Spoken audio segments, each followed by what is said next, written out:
Welcome to Walk in the Way. This is Renovation of the Heart Book Club. We're on Chapter 4, Question 8, which is, how would you describe one who is dead to self, again, in real life, practical terms? So he quotes, this is bottom of page 70, John Wesley, who gives a whole summary on the character of a Methodist. Primary point that stuck out to me, his one intention at all times and in all things is not to please himself, but him whom his soul loveth. He has a single eye, and because his eye is single, his whole body is full of light. So I thought that kind of tied into Colossians 3:17, and whatever you do in word or deed, do it all in the name of the Lord Jesus, giving thanks to the Father through him, which I've been trying to apply better to my life throughout this week. And so I'd say the easiest answer to the question, I guess, is just practically the easiest way to pursue death to self is by prioritizing the Lord in all that we do rather than thinking of ourselves. So just in your overall approach to life and anything that you consume or work at or pursue, your first thought should be whether it can be used for the Lord's glory or whether it is detrimental to your relationship with the Lord. And if you're viewing things constantly through the lens of you are a servant of Christ, then that affects how you view others as well. And so you're no longer focused on your own entertainment or pleasure or your own personal growth. You're more focused on how you can impact others for the glory of God. So that's my thought. Yeah, I think a perfect representation of everything you just said, Dustin, is Jesus Christ. And I think our best real world examples of him today are the saints who pray on Mount Athos for the whole world and who are at the bottom of the world praying unceasingly, giving their whole mind, attention, their whole self to the world. They often produce saints, St. Paisios being a recent example. He's one who gave of his whole self to everybody, and you could just by one encounter with one of these people, it can be a life-changing experience. And so, encountering the church, holy people in the church, clergy, is kind of what I'm getting at.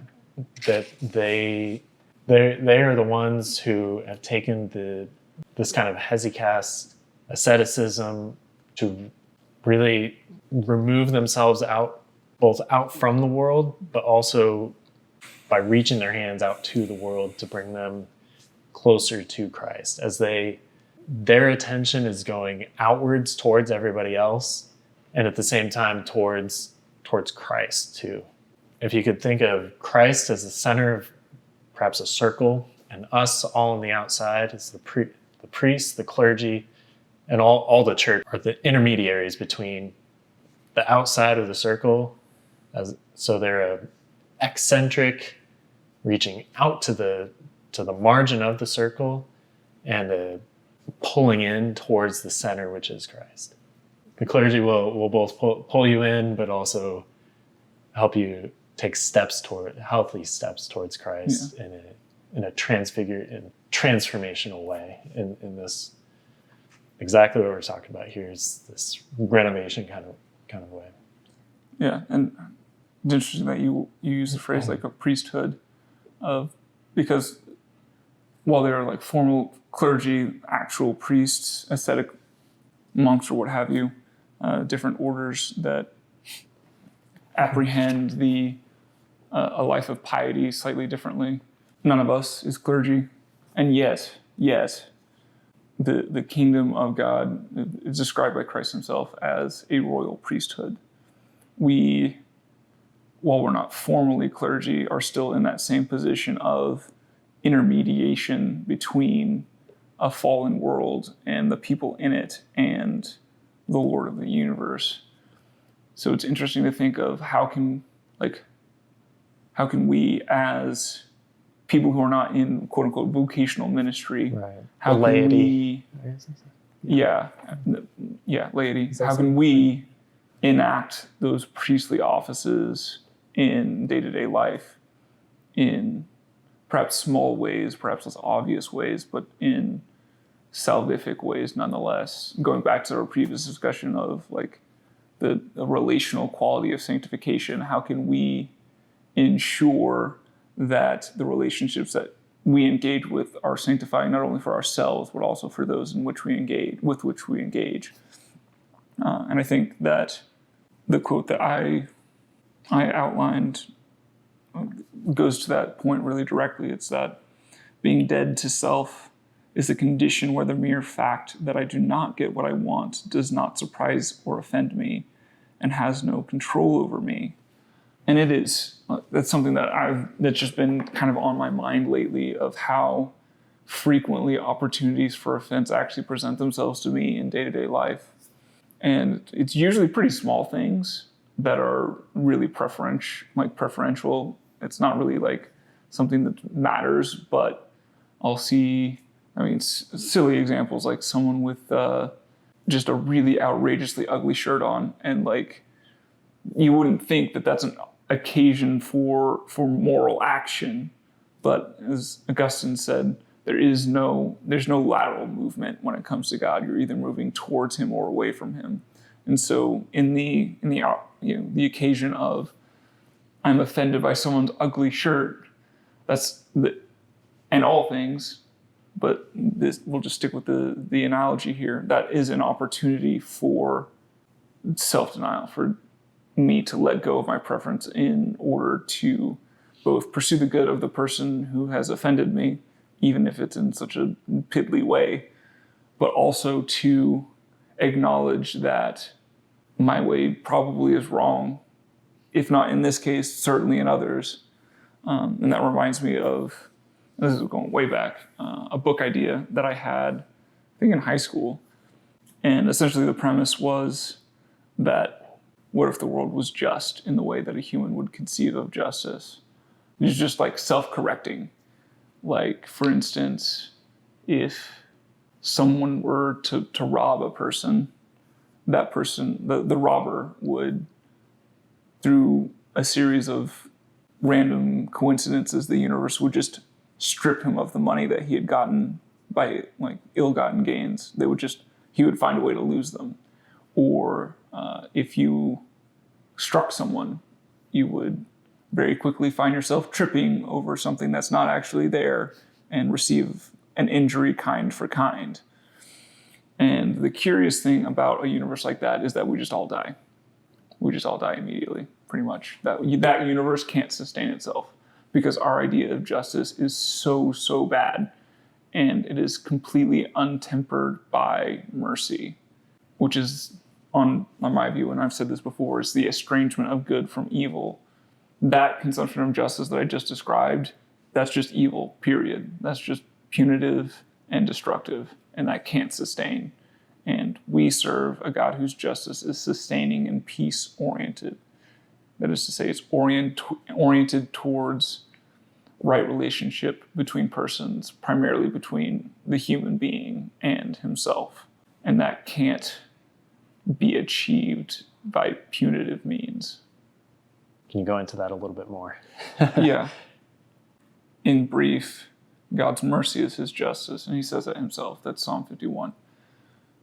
Which is a very strange thing to say on the sort of humanistic understanding of the two things, of justice and of mercy, because we sort of implicitly define justice by its opposite, by the avoidance of injustice or the rectification of injustices already done. And that doesn't really work as a definition for God's justice, because God can't be defined by his opposite, and he's eternal. And as I just described, justice that is punitive in nature is destructive and cannot sustain itself. So the opposite of justice has no ontological status because it can't sustain, and only things that are self-sustaining have ontological status. So aligning that with the view of mercy as the estrangement of good from evil, and synthesizing that with justice, because we are made in God's image, there is good. Everything that God has made was good. And indeed, it was very good. He says so himself.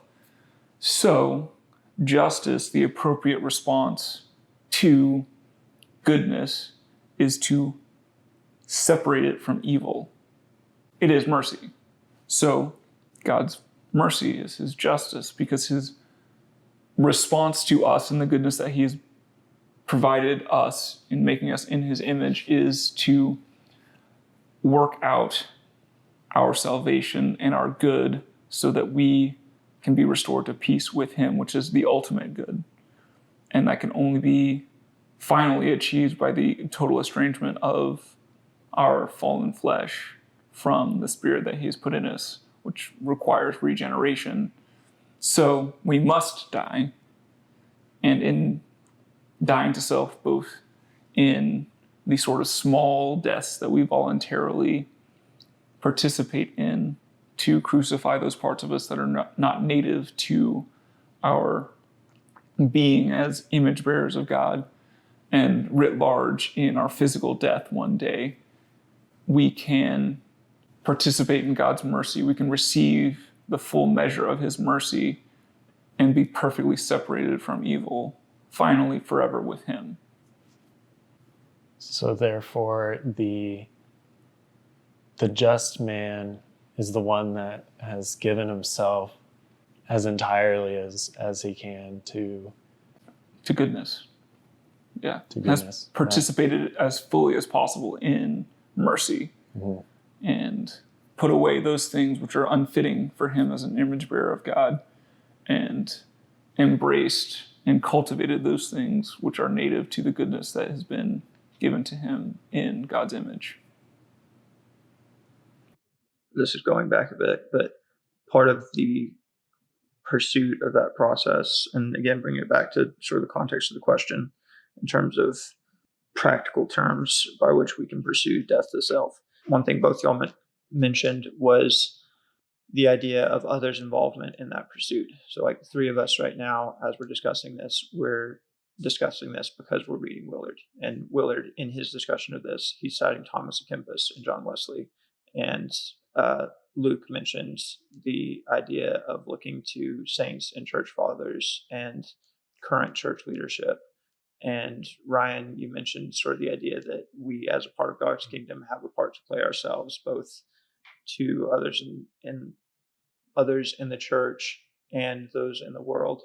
And so this could go to part of the application. If you have one, you can add it. But I think that something that the viewers can consider as a takeaway from this chapter is who they should be looking to in their pursuit of death to self, because it can't be achieved on our own. It should be a cooperative process. Mm-hmm. So there should be people in your life similar to what Luke and Ryan and I are doing here, and sort of helping each other to pursue this process. There should be a sort of small group that's helping you in your personal pursuit.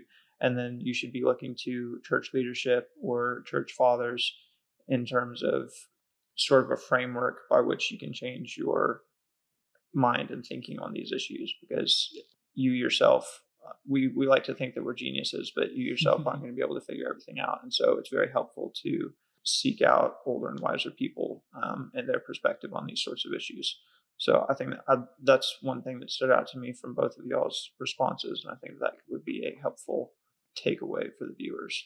Yeah, and I guess one thing I would add is that there are other people that could look to you for that kind of guidance and wisdom as well. There are people that aren't as experienced or mature in their faith yet, whom you could be that mentor towards. So think about all those things as you move through your week. Think about who's with you, who's before you, and who's behind you that you can engage with in a sanctifying relationship, both for yourself and for them. And with that, I hope you enjoyed this week's discussion, and that the application is productive and fruitful for you. So we'd love to hear your thoughts on all of what we discussed and how that application goes for you. Who do you look to? Who do you learn from? Who's walking alongside you? who could come behind you and learn the lessons that you've learned from you. With that, have a blessed week, and we'll see you next time. Thank you for watching today's episode of Walk in the Way Book Club. Please like, comment, and share this video, and don't forget to subscribe to the channel for more content. We can't wait to see you in the next one. God bless.